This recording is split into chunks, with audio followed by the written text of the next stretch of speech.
Hello friends, welcome to Bangera's cooking channel. ಇವತ್ತಿನ recipe Mangalore traditional recipe. ಒಂದು ಉಪ್ಪಡ್ ಪಚ್ಚೀರ್ ಸುಕ್ಕ ಮಾಡ್ತಾ ಇದ್ದೀನಿ ನಾನು. ಹಲಸಿನ ಬೀಜ ಹಾಕಿ ಉಪ್ಪಡ್ ಪಚ್ಚೀರಿದು ಸುಕ್ಕ ತುಂಬ ಚೆನ್ನಾಗಿರ್ತದೆ ಫ್ರೆಂಡ್ಸ್. ಗಂಜಿ ಊಟಕ್ಕೆಲ್ಲ ಉಂಟಲ್ಲ, ಕುಚ್ಚಲಕ್ಕಿ ಗಂಜಿ ಊಟಕ್ಕೆಲ್ಲ ತುಂಬ ಚೆನ್ನಾಗಿರ್ತದೆ. ಇದು ಹಲಸಿನಕಾಯಿಯನ್ನು ಉಂಟಲ್ಲ ಉಪ್ಪಲ್ಲಿ ಹಾಕಿ ಇಡುದು. ವರ್ಷಾನುಗಟ್ಟಲೆ ಇಡ್ಬೋದು ಇದನ್ನು. ಉಪ್ಪಲ್ಲಿ ಹಾಕಿ ಇಟ್ಟರೆ ನಿಮಗೆ ಯಾವಾಗಾದರೂ ಈ ಥರ ಸುಕ್ಕ ಪಲ್ಯ ಎಲ್ಲ ಮಾಡಿದರೆ ತುಂಬ ಚೆನ್ನಾಗಿರ್ತದೆ. ನೋಡಿ ಎಷ್ಟು ಚೆನ್ನಾಗಿ ಬಂದಿದೆ ನೋಡಿ. ಸ್ವಲ್ಪ ಗಸಿ ಗಸಿಯಾಗಿ ಮಸಾಲ ಸ್ವಲ್ಪ ಜಾಸ್ತಿ ಹಾಕಿ ಮಾಡಬೇಕು, ತುಂಬ ಚೆನ್ನಾಗಿರ್ತದೆ ನೋಡಿ. ಗಂಜಿ ಊಟಕ್ಕೆ ತುಂಬ ಟೇಸ್ಟ್ ಇದು. ಮೀನೆಲ್ಲ ಏನು ಬೇಕಂತ ಇಲ್ಲ, ತುಂಬ ಒಳ್ಳೆಯದಾಗ್ತದೆ. ಇದನ್ನು ಹೇಗೆ ಮಾಡೋದಂತ ತೋರಿಸ್ಕೊಡ್ತೇನೆ ಫ್ರೆಂಡ್ಸ್. ನನ್ನ ಚಾನಲನ್ನು ಇನ್ನೂ ಸಬ್ಸ್ಕ್ರೈಬ್ ಮಾಡದೆ ನೋಡ್ತಿದ್ರೆ ಸಬ್ಸ್ಕ್ರೈಬ್ ಮಾಡಿ ಫ್ರೆಂಡ್ಸ್. ಲೈಕ್ ಮಾಡಿ, ಶೇರ್ ಮಾಡಿ. ವಿಡಿಯೋವನ್ನು ಆದಷ್ಟು ಪೂರ್ತಿಯಾಗಿ ಸ್ಕಿಪ್ ಮಾಡದೆ ನೋಡಿ ಫ್ರೆಂಡ್ಸ್. ನೋಡಿ ಉಪ್ಪಡ್ ಪಚ್ಚೀರು ತೆಗೆದಿಟ್ಟಿದ್ದೀನಿ ನೋಡಿ. ನಾನು ಉಪ್ಪು ನೀರಲ್ಲಿ ಹಾಕಿ ಇಡೋದು ಇದನ್ನು. ಉಪ್ಪು ನೀರಿಂದ ತೆಗೆದು ಇಟ್ಕೊಂಡಿದ್ದೀನಿ ನಾನು ನೋಡಿ. ಒಂದು ಕೆಜಿಯಷ್ಟು ಇರ್ಬೋದು ಇದರಲ್ಲಿ ಉಪ್ಪಡ್ ಪಚ್ಚೀರು. ಇದರಲ್ಲಿ ಉಪ್ಪು ಜಾಸ್ತಿ ಇದ್ದರೆ ಉಂಟಲ್ಲ, ಒಂದು ಅರ್ಧ ಗಂಟೆಗಳ ಕಾಲ ನೆನೆಯಲಿಕ್ಕೆ ಇಡಬೇಕು. ನೀರಲ್ಲಿ ಹಾಕಿ ನೆನೆ ಇಟ್ಟರೆ ಅದರ ಉಪ್ಪೆಲ್ಲ ಹೋಗ್ತದೆ. ಅದಕ್ಕಾಗಿ ಒಂದು ಅರ್ಧ ಗಂಟೆಗಳ ಕಾಲ ಹಾಕಿ ಇಡಬೇಕು. ಈಗ ಇದಕ್ಕೆ ಸಾಮಗ್ರಿ ನೋಡುವ. ನೋಡಿ ನಾನೊಂದು 10ರಿಂದ 18 ಬ್ಯಾಡಗಿ ಮೆಣಸು ತಗೊಂಡಿದ್ದೇನೆ. ಸ್ವಲ್ಪ ಬೇಸೊಪ್ಪು, ಒಂದು 2 ಟೇಬಲ್ ಸ್ಪೂನಷ್ಟು ಕೊತ್ತಂಬರಿ ಕಾಳು, ಮತ್ತು ಒಂದು 1/4 ಸ್ಪೂನಷ್ಟು ಮೆಂತೆ, ಮತ್ತು 1 ಟೇಬಲ್ ಸ್ಪೂನಷ್ಟು ಜೀರಿಗೆ. ಮತ್ತು ಸಾಸಿವೆ ಏನು ಹಾಕಲಿಲ್ಲ ನಾನು, ಖಾಲಿ ಮೆಂತೆ ಮಾತ್ರ ಹಾಕ್ಕೊಳ್ತಾ ಇರೋದು. ಮತ್ತು ಗಿಡ್ಡ ಮೆಣಸು ಕೂಡ ಹಾಕ್ಕೊಳ್ಳಿಲ್ಲ, ಖಾಲಿ ಬ್ಯಾಡಗಿ ಮೆಣಸು ಮಾತ್ರ ಹಾಕ್ಕೊಂಡಿರೋದು. ಇದು ಎಣ್ಣೆ ಹಾಕಿ ಸ್ವಲ್ಪ ಫ್ರೈ ಮಾಡ್ಕೊಳ್ತಾ ಇದ್ದೇನೆ. ಚೆನ್ನಾಗಿ ಫ್ರೈ ಮಾಡ್ಕೊಳ್ಬೇಕು. ಕಲರ್ ಚೆನ್ನಾಗಿ ಬರ್ತದೆ ಬ್ಯಾಡಗಿ ಮೆಣಸು ಮಾತ್ರ ಹಾಕಿದರೆ, ಕಲರ್ ಚೆನ್ನಾಗಿರ್ತದೆ. ಮತ್ತು ಮಸಾಲ ಕೂಡ ಸ್ವಲ್ಪ ಜಾಸ್ತಿ ಆಗ್ತದೆ, ಅದಕ್ಕಾಗಿ ತುಂಬ ಸೂಪರ್ ಆಗಿರ್ತದೆ. ಗಿಡ್ಡ ಮೆಣಸು ಬೇಕಂತ ಇಲ್ಲ, ಬೇಕಿದ್ದರೆ ನಿಮಗೆ ಸ್ವಲ್ಪ ಒಂದು 2-3 ಹಾಕ್ಕೊಳ್ಬೋದು. ನೋಡಿ ಒಂದು 6 ಬೆಳ್ಳುಳ್ಳಿ ಮತ್ತು ಒಂದು ನೀರುಳ್ಳಿಯನ್ನು ಕಟ್ ಮಾಡಿ ಹಾಕ್ಕೊಂಡೆ. ಅರಿಶಿಣದ ಪುಡಿ ಸ್ವಲ್ಪ, ನೀರು ಹಾಕಿ ಇದನ್ನು ರುಬ್ಕೊಳ್ಬೇಕು. ನೋಡಿ ರುಬ್ಕೊಳ್ತಾ ಇದ್ದೇನೆ ಇದನ್ನು ನಾನು. ನೋಡಿ ಚೆನ್ನಾಗಿ ರುಬ್ಕೊಂಡು ಇಟ್ಟಿದ್ದೇನೆ. ಈಗ ಇದಕ್ಕೆ ನಾನು ಒಂದು ಅರ್ಧ ಗೆರಟೆ ತೆಂಗಿನಕಾಯಿಯನ್ನು ತುರಿದು ತಗೊಳ್ತಿದ್ದೇನೆ. 1 ಗೆರಟೆ ತೆಂಗಿನಕಾಯಿ, ಫುಲ್ ತೆಂಗಿನಕಾಯಿ ಬೇಕು. ಆದರೆ ನಾನು ಇದರಲ್ಲಿ 1 ಗೆರಟೆ ತೆಂಗಿನಕಾಯಿಯನ್ನು ಈಗ ಮೊದಲು ನಾನು ಈ ಮಿಕ್ಸಿಗೆ ಹಾಕ್ಕೊಳ್ತಾ ಇದ್ದೇನೆ. ನೋಡಿ ಇದಕ್ಕೆ ಮಸಾಲಕ್ಕೆ ಹಾಕಿ ಇನ್ನೊಂದು ಸರಿ ಪಲ್ಸ್ ಮಾಡ್ತಾ ಇದ್ದೇನೆ. ನೋಡಿ ಈ ಥರ ಬರ್ತದೆ ನೋಡಿ. ಸುಕ್ಕಕ್ಕೆ ಹೀಗೆ ರುಬ್ಕೊಳ್ಬೇಕು ನೋಡಿ. ನೋಡಿ ಉಪ್ಪಡ್ ಪಚ್ಚೀರು ನೋಡಿ. ಇದನ್ನಿನ್ನು ಕಟ್ ಮಾಡಲಿಕ್ಕೆ ಉಂಟು ನೋಡಿ. ಇದನ್ನು ಉದ್ದಕ್ಕೆ ಸಪೂರ ಮಾಡಿ ಕಟ್ ಮಾಡಿಕೊಳ್ಬೇಕು. ನೋಡಿ ಹಲಸಿನ ಬೀಜ ಕೂಡ ತೆಗೆದು ಇಟ್ಕೊಂಡಿದ್ದೀನಿ. ಇದರ ಸಿಪ್ಪೆ ಎಲ್ಲ ತೆಗಿಬೇಕು ನೋಡಿ. ಜಜ್ಜಿ ಸಿಪ್ಪೆ ಎಲ್ಲ ತೆಗೆದು ಇಟ್ಕೊಂಡಿದ್ದೇನೆ ನಾನು ನೋಡಿ. ಈ ಕೆಂಪು ಕಲರ್ ಸಿಪ್ಪೆ ತೆಗಿಲಿಕ್ಕಿಲ್ಲ, ಹೊರಗಿದು ಮಾತ್ರ ಸಿಪ್ಪೆ ತೆಗೆಯೋದು. ಜಜ್ಜಿ ಇಟ್ಕೊಂಡಿದ್ದೇನೆ. ಇದನ್ನೀಗ ಬೇಯಲಿಕ್ಕೆ ಇಡ್ತೇನೆ ನಾನು.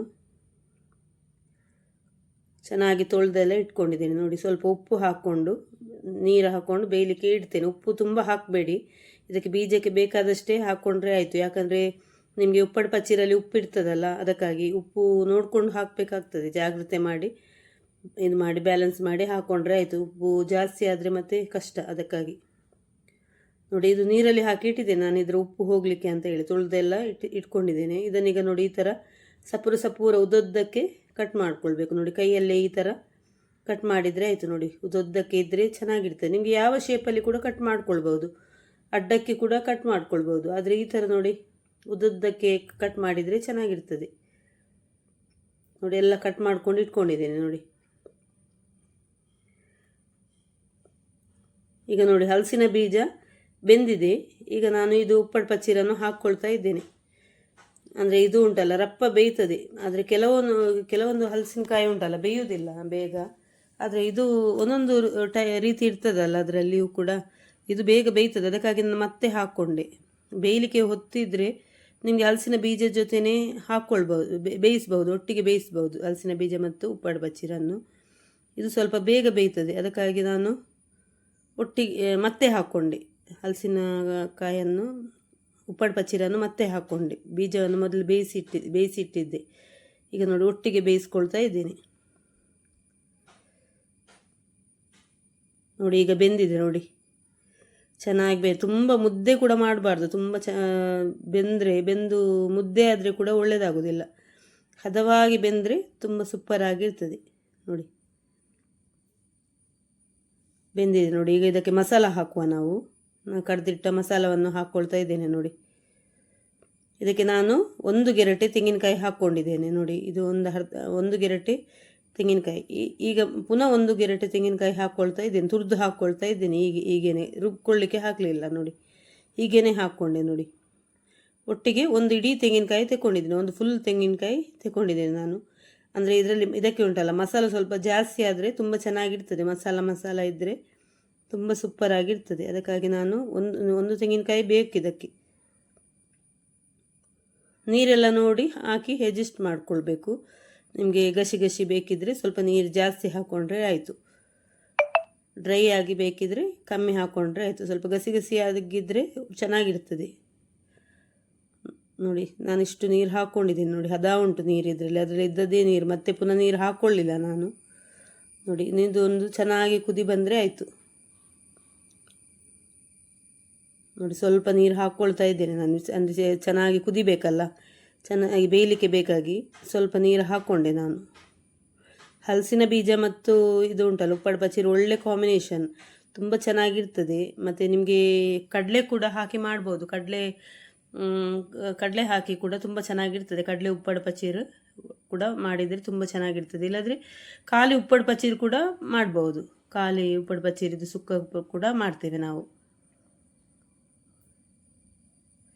ಉಪ್ಪಡು ಪಚ್ಚೀರು ಸಿಕ್ಕಿದರೆ ಒಮ್ಮೆ ಟ್ರೈ ಮಾಡಿ ಫ್ರೆಂಡ್ಸ್ ಈ ಥರ. ಇಲ್ಲಾಂದರೆ ನಿಮಗೆ ಮನೆಯಲ್ಲೇ ಮಾಡಿ ಇಡ್ಬೋದು ಉಪ್ಪಡು ಪಚ್ಚೀರು. ಇದು ಉಪ್ಪಲ್ಲಿ ಹಾಕಿ ಇಡೋದು. ಇದು ಹಲಸಿನಕಾಯಿಯನ್ನು ಉಪ್ಪು ನೀರಲ್ಲಿ ಹಾಕಿ ಇಡೋದು ನೋಡಿ. ಚೆನ್ನಾಗಿ ಕುದಿಲಿ ಅಂತ ಮುಚ್ಚಿ ಇಟ್ಕೊಂಡಿದ್ದೇನೆ ನಾನು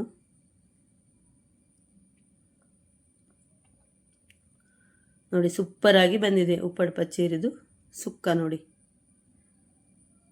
ಇದಕ್ಕೆ ಒಗ್ಗರಣೆ ಬೇಕಿದ್ದರೆ ಹಾಕ್ಕೊಳ್ಬೋದು. ನಾನು ಒಗ್ಗರಣೆಯನ್ನು ಹಾಕ್ಕೊಳ್ಳಿಲ್ಲ, ಬೇಕಿದ್ದರೆ ಹಾಕ್ಕೊಳ್ಬೋದು, ಚೆನ್ನಾಗಿರ್ತದೆ.